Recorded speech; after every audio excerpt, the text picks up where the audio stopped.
Pictures of Apocalypse by Thomas Ligotti. 1. The End of an Era.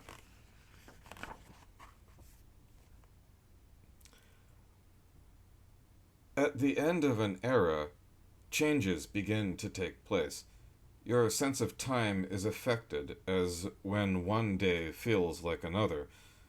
The only difference, you discover, is that this misperception now seems to be abiding, an odd but not serious threat to the old order in itself, time being a fungible affair, a quantity cognate to space, divisible into chapters, exchangeable as currency between variant lands.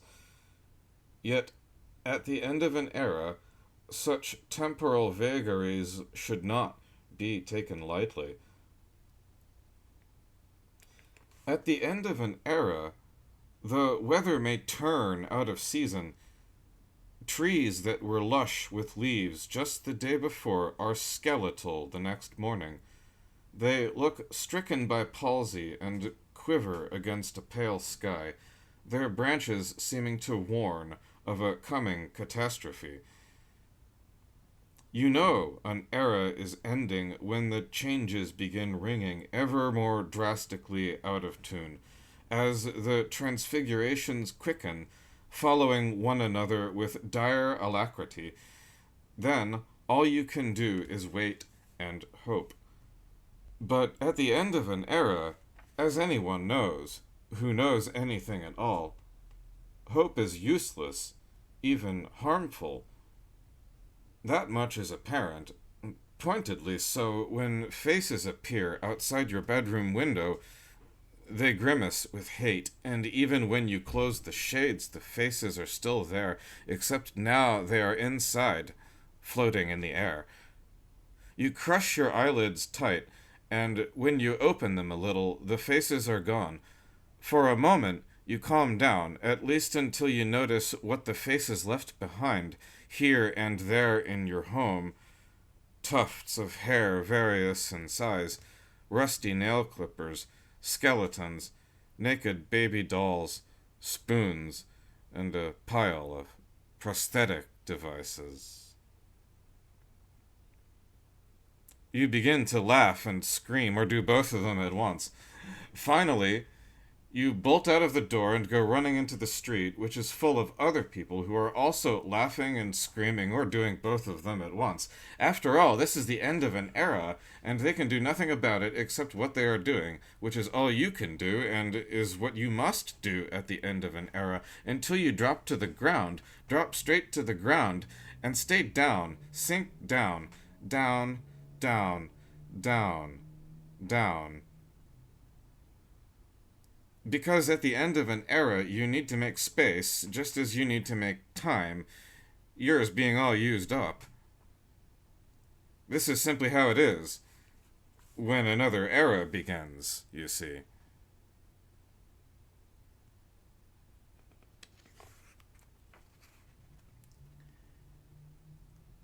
2. Closing time.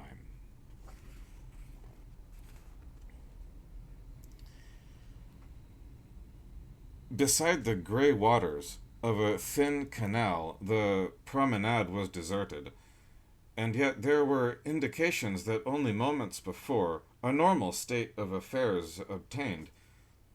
For example, the outdoor tables at an old and quite popular cafe, which for generations, literally, had been filled with customers at all hours of the day and night, were now empty of occupants. Neither faithful patrons nor the usual scrum of tourists were anywhere in sight.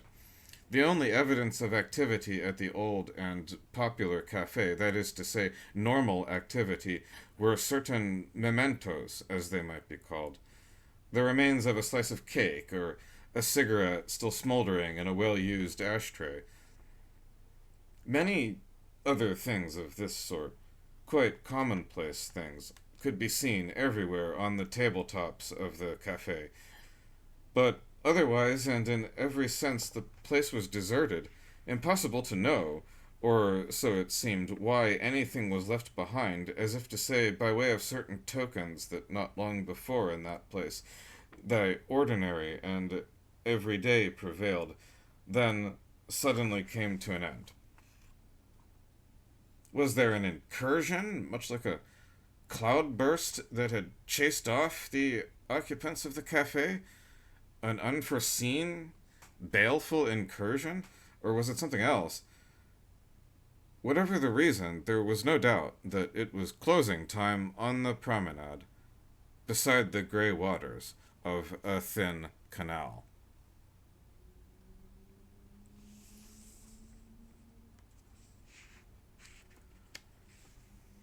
3. The Awakening.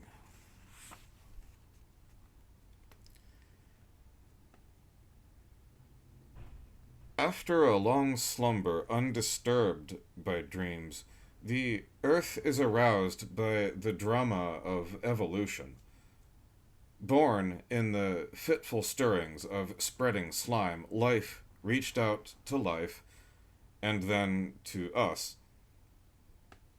Looking back at the original defilement, very few, almost none, are troubled by it. We close our minds to those ages of inception, from a primordial mucus to apish marauders. Indeed, we bless each sluggish step to our rise, our epic crawl over the cadavers of the extinct. An exquisite mutation, a reasonless miracle. We dance on the summit of creation while we can, mindless of making some dreadful misstep, or simply sinking into the oblivion of a new night.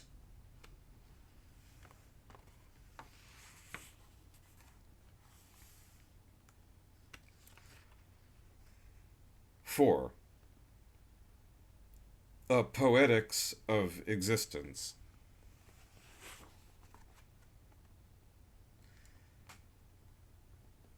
We had grown tired of the cycle, beginning, middle, and end, beginning, middle, and end, beginning, middle, and end.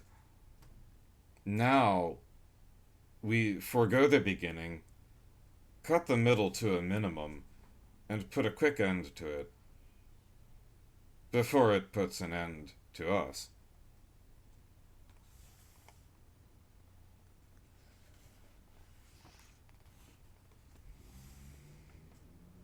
5.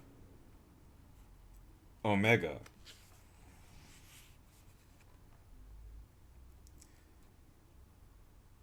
The stopwatch began ticking before any being could hear it, or anyone could comprehend what this ticking was all about. How many eons until this ticking, this incessant universal racket ends and returns us to the original peace? Tick, tick, tick, tick, tick, tick, tick.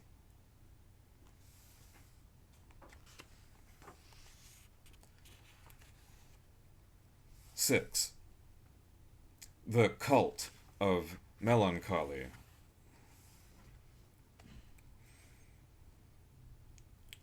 The sky above us was streaked with veins, winding like rivers of color, sickly pale, or snakes slowly writhing in the grayness, dying in sluggish spasms, spastic slithering, iridescent rainbows left by corrosive tempests, melting and ravaging annihilated landscapes. Every so often a villager would appear, shouting through the high bars of the monastery gate, begging for illumination before the end of all. Sometimes we filed out to meet with them, smiling and nodding until they shuffled away, bodies dissolving before they made it very far. Unaffected, we returned to a useless sanctuary, our dark robes flapping in the rising winds. Screams echoed in the distance, mad voices, whirlwinds of pleading from their scriptures. Of course, our fate would be the same as theirs. The only difference being we were past caring. True, it was best to have it over and done with. Still, there was something sad about it. So sad.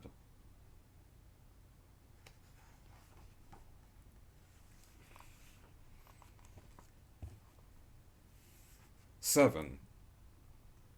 Obstructions to a dream.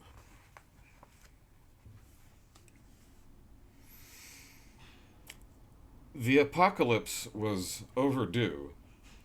All the signs had come and gone, and with them our wispy hopes to forestall an utter nightmare. When an end is inevitable, and this is always the case, the most we can do is prepare to mitigate foreseen grotesqueries. Only in dreams do we defeat destiny. Only in dreams can we control chaos. But all our dreams now lay in ruins, and must have been forbidden, impossible. We thought our hopes to be modest, to stand in the scattered debris of life with a smile on our stupid faces, or what was left of those we had. But what can be done when you find the apocalypse has a dream of its own?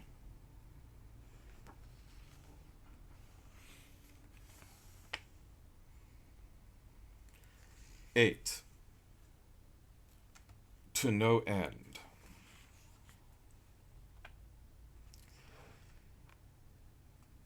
We said no prayers that were prayers to say in an empty place that was not a place. Like statues we stood for a space of time, saying no prayers that were prayers to say. It was a shame, we said, it must end this way, in a place without time, an end without end.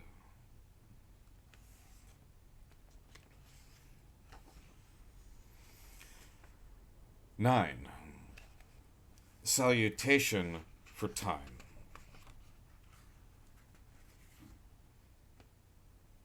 So good to see you.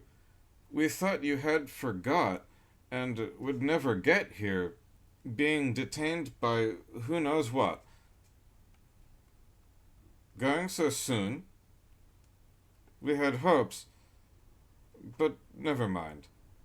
As you say, time is wasting indeed, and goodness knows, so are we.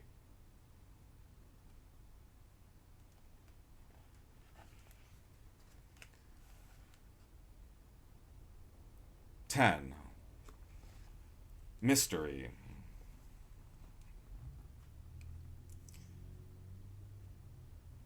Where is the season of leaves falling slowly, rustling, shriveling?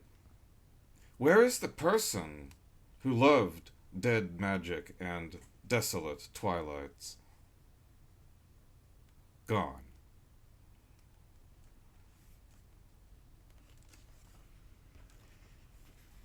11. In anguish to the end.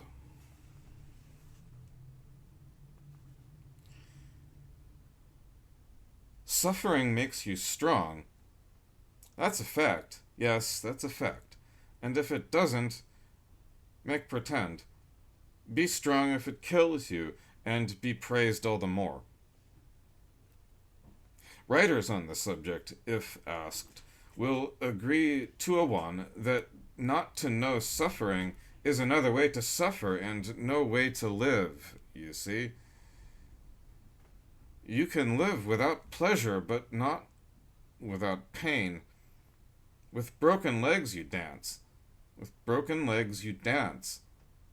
With broken legs you dance.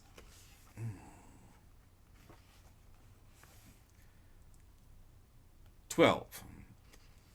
Damn the cost.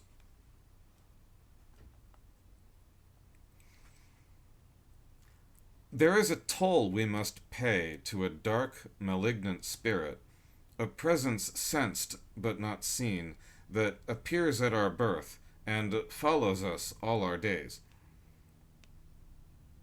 It takes so much, that spirit. It turns a profit on our every loss, gives nothing back but dread. And when all we have is finally gone, it begins to feast upon our future. If anything is left at the end, that lurid presence, sensed not seen, takes that, too, like a piece of filth, and throws it into the dustbin of time, the garbage heap of space, whence it came.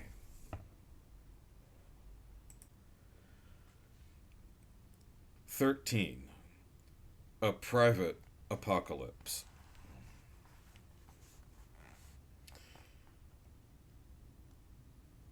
Even those whose residence is cramped and without comforts, with faulty lighting and defective plumbing, may become attached to their lodgings, sometimes profoundly so.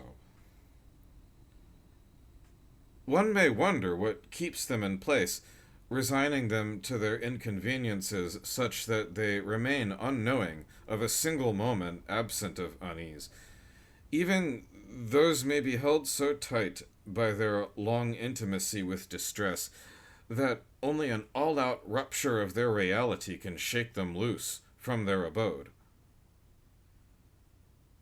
What is it that holds them to the awful, the terminally dreadful conditions that are their inexplicable lot?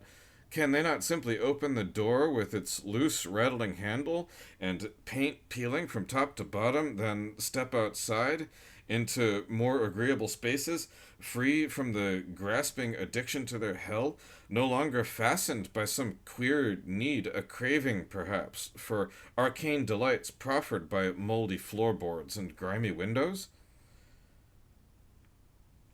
All in all, though, there may be some explanation, a solution to their unwillingness or inability to embrace a salvation that awaits them. Yet, quite often, almost always, the path is hard, and cannot be taken by sheer will alone. In that case, all these unfortunates can do is wait. For sometimes redemption does arrive, a saving eminence issuing from the shadows that delivers them from their entrapment. Quite frequently, that is their hope, their only way to end their desire to be gone, to escape the derangement and confusion that persists not only around them but also within them, an agony to which they awake each day and anticipate every night of their lives. Lacking courage to save themselves, they may dream of being saved, strangely so, by the very surroundings that are their torment, if only those ragged curtains closed to the world might stretch out and encircle their throats, squeezing the life out of them in mere minutes. Certainly that could be endured in order to secure a better place to call home. And so they wait. And they wait until they are moved out of their prison in some other and inevitable way, and more likely terrible than not.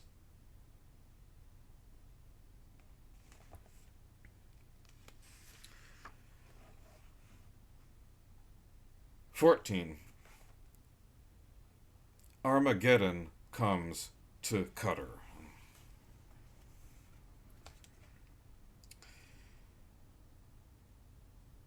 They spoke with quiet voices about something in the air, a pervasive presence, unseen, blighting our town. And they spoke as incessantly as they did quietly. At times I thought I would go mad, so I recall, for what they said I had long thought and longer feared.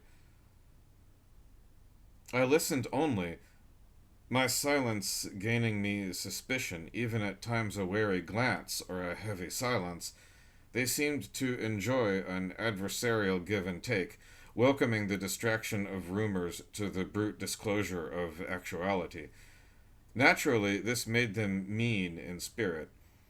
Thus, I put up my guard, keeping my own counsel, careful neither to scorn nor invite allies, for I was no less suspicious than were they of disingenuousness on all sides.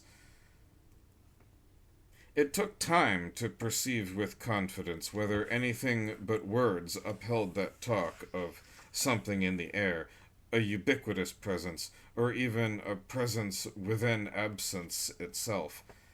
And then began the transfiguration of both the town and of its talkers. In retrospect, I could not but admire and even defer to the wisdom of their words, and the spiritual courage, the numinous might that preceded the material incident, which someone called the Cutter tragedy.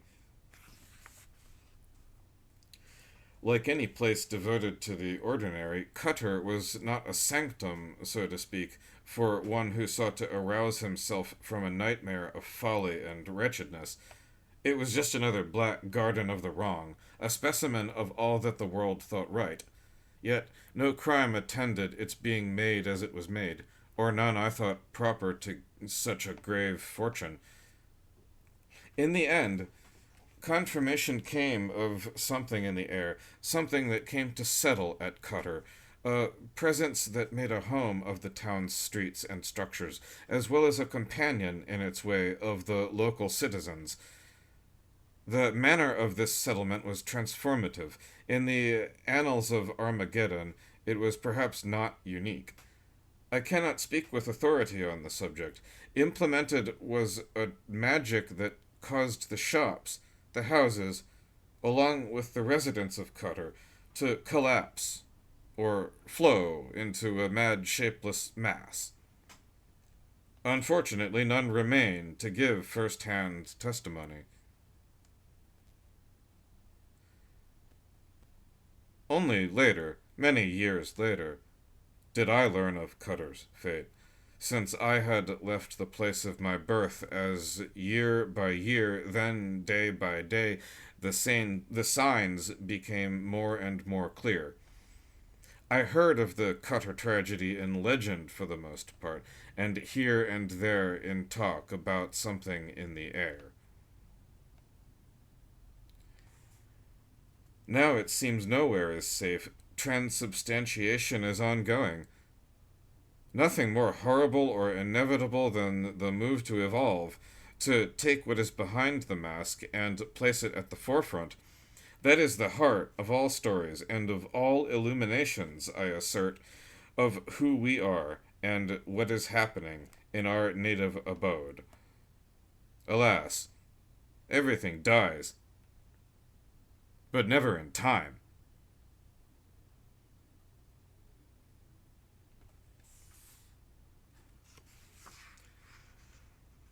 15. Eternal deliquescence.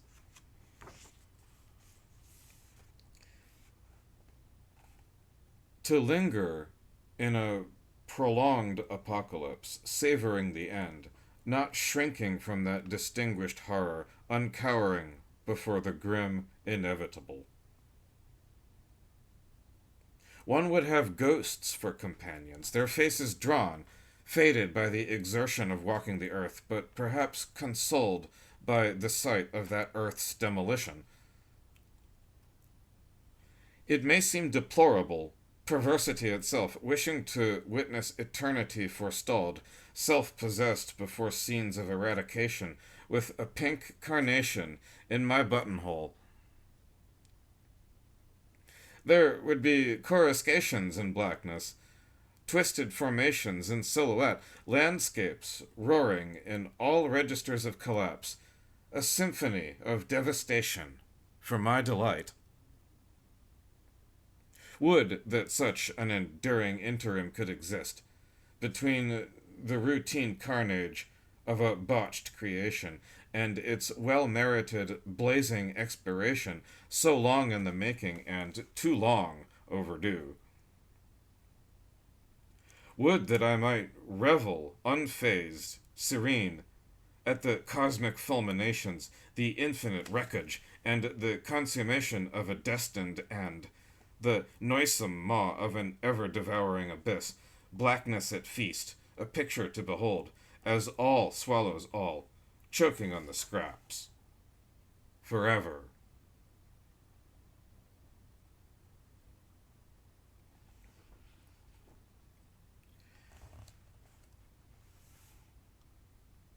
"16. Turn and turn about, little dolls."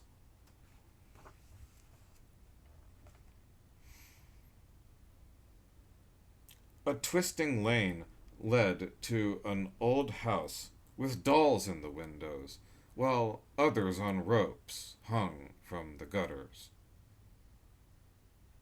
People came from afar to stare at the place, standing so still in that twisting lane, until they all faded, so many people gone. But more kept coming who stood still as well, then faded away, no longer outside, standing in the lane, staring at the house. And it kept happening.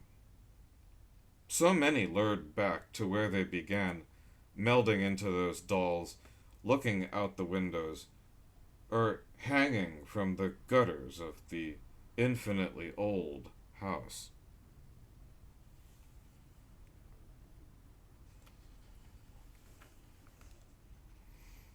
They were safe now.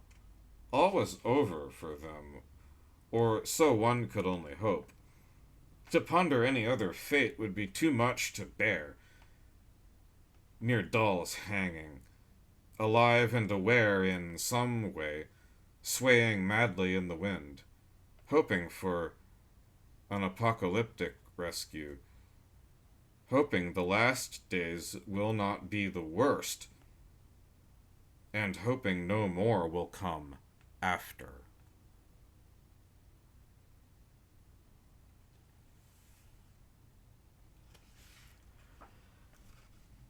"17.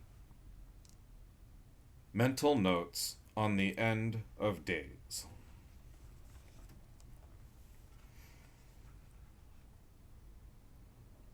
1. I am having my portrait painted in an elaborately appointed room, one of many in the main house in my family's ancestral estate.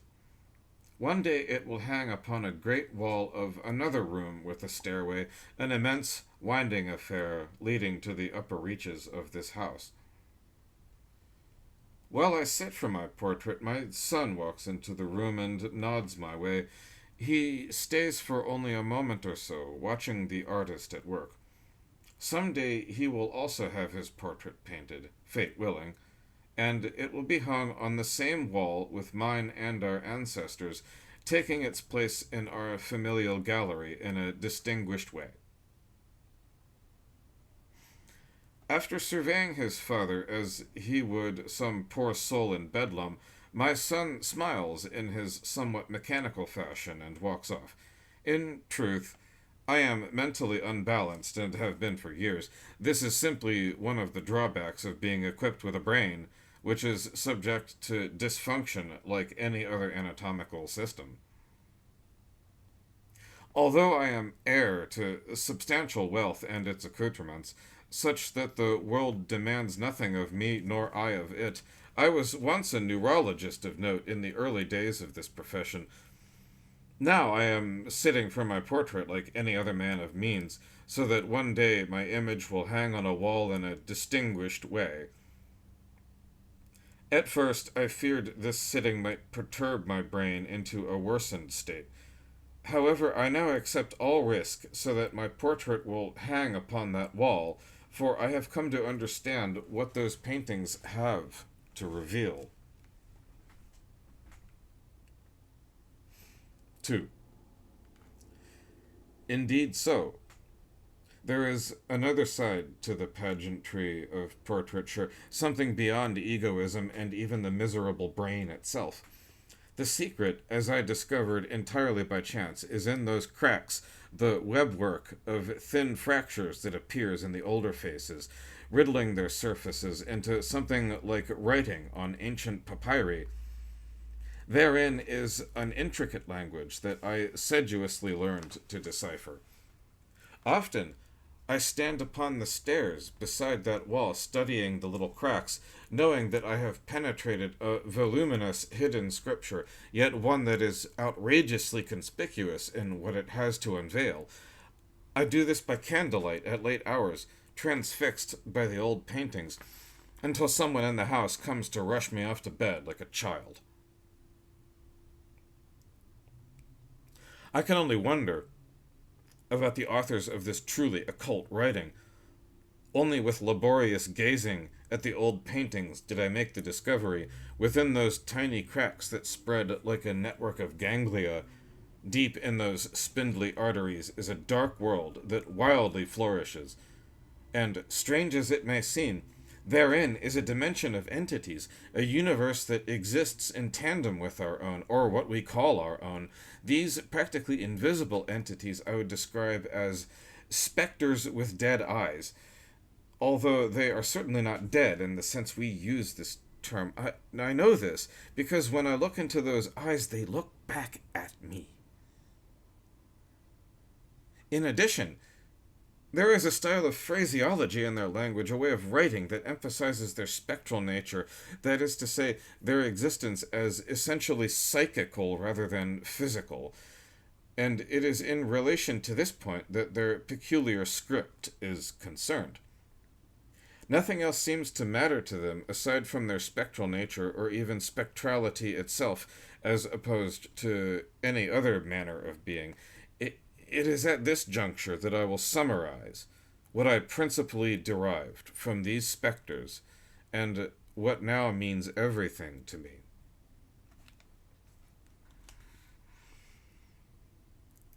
3. In the dark language scribbled across those portraits on that great wall, I now understand what no one and nothing in my life has ever taught me. There is a prophecy written on the paintings in question, that family gallery, but it is not simply a prophecy adumbrating my family's future. Neither is it strictly relevant to my son and me, nor to earlier generations, those whose patriarchs stare down from that wall in a distinguished way. The prophecy relates to all generations of our race, present and future, as the tiny prophets in the ever so tiny cracks of the older portraits, the specters with dead eyes, have imparted to me in their own words. They are not the ancestors of the family to which the rest of us belong, but they will be its successors when each and every one of us is gone, for they are spectral and unbodied, and thus exist in perpetuity, without ancestors or successors, or so they have attested to my mind. The time for bodies has run out. Things of parts are fated for collapse, foremost those molded from flesh, their connections always breaking. These have been paraded before us, and we are sick with their visions. I am sick, my son, as I sit here, silent, having my portrait painted. The last words I have to tell you are these. I will see you on the wall.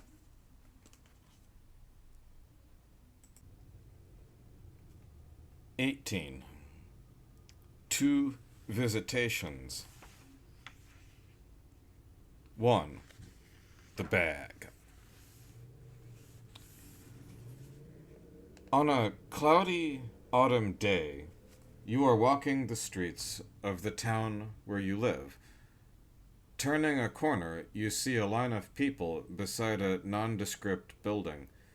Down the street is an open doorway, and one by one each enters it, and not long after they exit. There is some excitement in the air, and you are soon affected by it.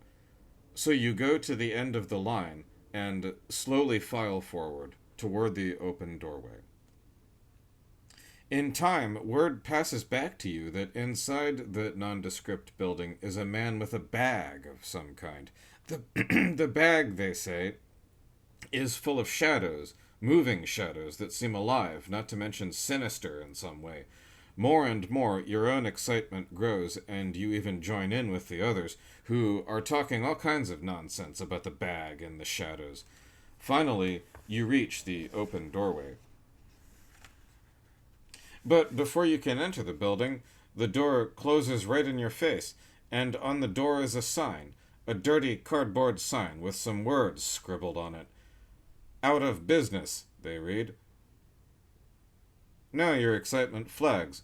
You feel heavy, empty. Never mind, you tell yourself, it is not the end of the world. What does it matter that you never saw inside the bag, as did all the others?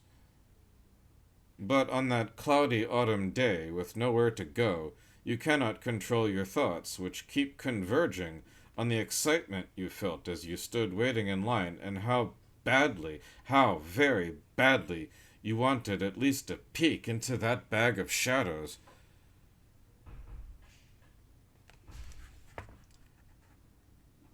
Two. The tent.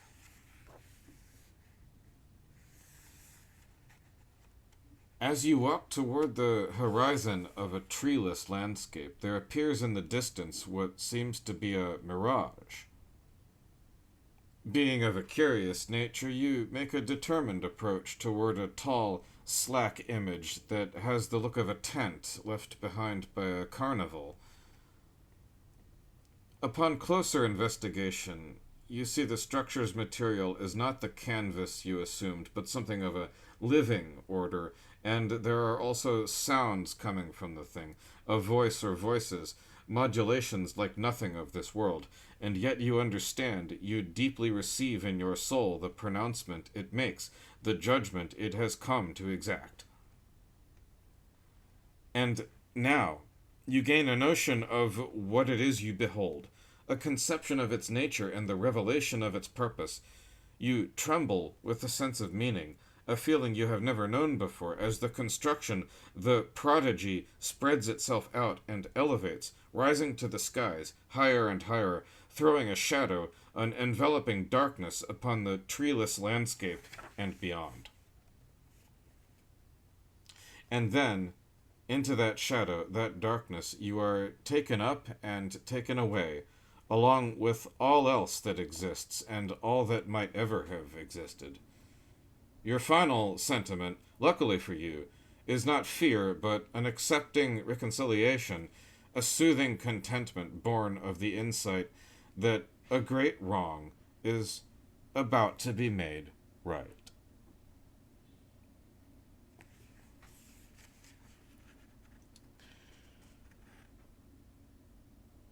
19. An appointment foretold.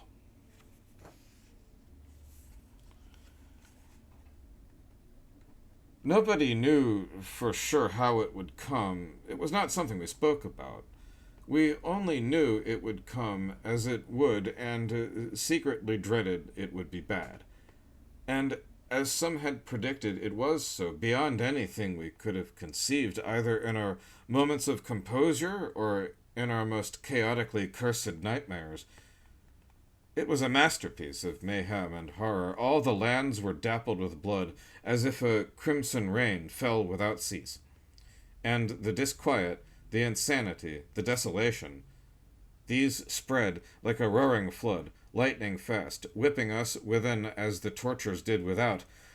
A refrain passed among us. We are only flesh. But nothing heeded our voices, our hapless cries.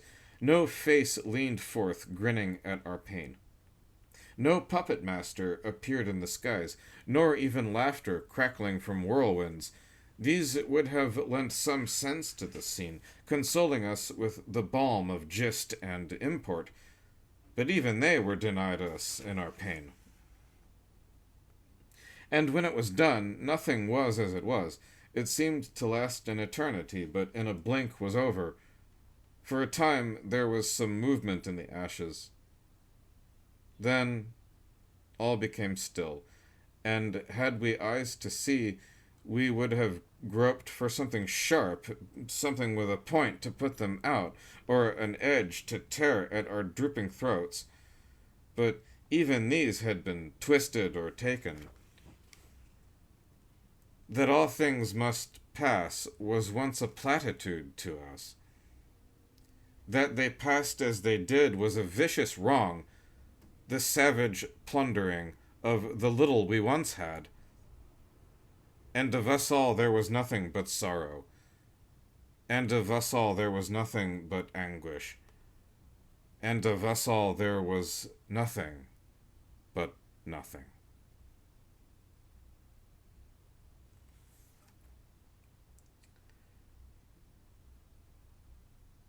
'20.